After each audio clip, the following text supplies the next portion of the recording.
This is quick, but I just thought it was funny. There's a good episode of the podcast Cockfight with Colin Terrell, Lev Fur, and Drew Dunn. These are guys, I mean, maybe a little lesser known guys, unless you pay like attention to like Gas Digital stuff. You'll probably know them. But I love Colin. I've talked about. He's been on my comics to watch list for some time. I like Colin a lot. Lev Fur is growing 10 years. on me. 10 years he's been on the comics to watch list. Yeah, One right. day. I swear, one day he's going to break. But Lev Fur has grown on me the more I've seen like this show and other stuff that he's done. Drew Dunn, I don't know as well, but he was funny in this episode. I recommend it if you like good inside comedy talk, because Soder is taking on this role of like a gatekeeper of comedy in a good way. Because he's talked a lot about how like comedy used to have censors is the wrong word, but like filters, I guess. Where like guys like Patrice O'Neill, the good that they did was calling out hacks and douchebags. Mm-hmm.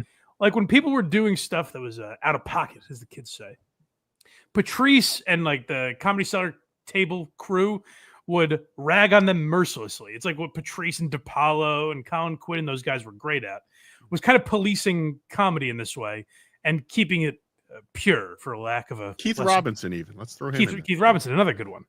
And Soder's talked about how comedy is missing that now and doesn't really have that. And Soder seems like a very nice guy to me. So it seems like he doesn't want to do it, but it's being reluctantly thrust upon him. Because more and more, every podcast he goes on, he is just shitting on people and calling out like bad crowd work. There is a clip I thought about pulling, but I didn't. But he's like, listen, I love Nate. He's one of my oldest friends in comedy, Nate Bargatze. No one needs to see a book from Nate about his life. Like he's just calling out kind of bullshit like that in comedy. And so they spend a lot of the episode doing that. I recommend it. Cockfight, like I said. And then Colin brings up a story about a comedian that was so douchey that I felt we had to acknowledge it on this show. So good for these guys for telling this story. I thought it was very funny. And see if you guys can guess, along with the panel, who this story is about. As fuck, so I was like hyper aware of like the awkwardness and the phoniness, and like probably just even traying shit up. I can't imagine what that's like. But there's a comic. Oh, you just see it like the dinosaurs in Fear and Loathing. A comic Loathing. stops the room and someone else, like an actor, a famous actress, was in the room, and they stopped and went, and they put the cigarette in their mouth and went, no, and started a slow clap in their face, and in their face, and then they said some bullshit, and I went.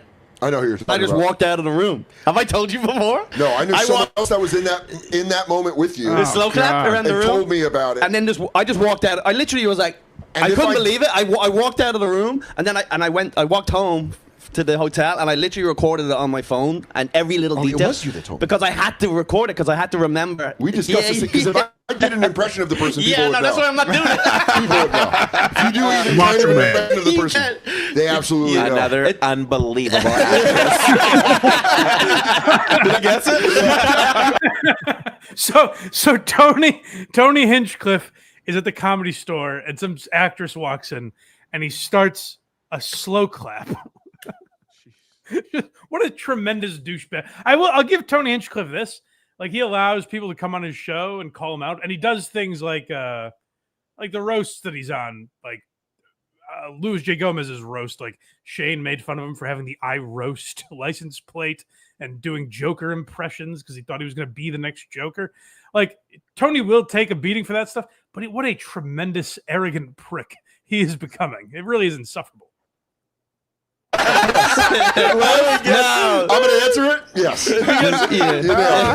I've heard multiple other stories about the slow clapping going around, and I was like, you can't just in the middle of a room start your own slow clap for your. what was it for? I wonder who the movie star was. I know. I would be curious, but like Tony really is becoming. Remember, I think the last time we talked about Hinchcliffe, it was because he was like, no, my real goal with going on that Trump Madison Square Garden appearance, he's like, my real goal was I thought I could influence maybe up to like 200,000 people to vote for Donald Trump. Yeah, I remember that. That's the number? Not like I could influence a handful of people. He's like, maybe 200,000 people would change their minds based on Tony Hinchcliffe's joke about Puerto Rico. He had a goal. He's becoming a true nut. So I appreciate when I hear guys calling them out. And like I said, if you go watch that episode, Soder is becoming like you hear him there, like, yeah, it was Hinchcliffe, where Soder is like reluctantly becoming this guy who's calling out all his friends who are. Go to blindmike.net for everything Blind Mike. Look at me. I did it. Kragers did it.